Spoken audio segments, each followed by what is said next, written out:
بسم الله الرحمن الرحيم يسبح لله ما في السماوات وما في الأرض الملك القدوس العزيز الحكيم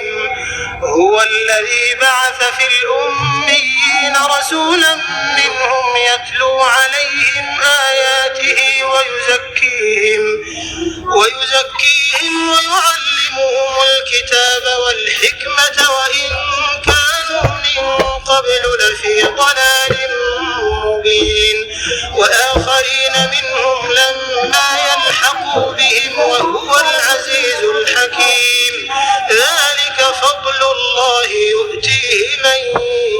يشاء والله ذو الفضل العظيم مثل الذين حملوا التوراة ثم لم يحملوها كمثل الحمار يحمل أسفارا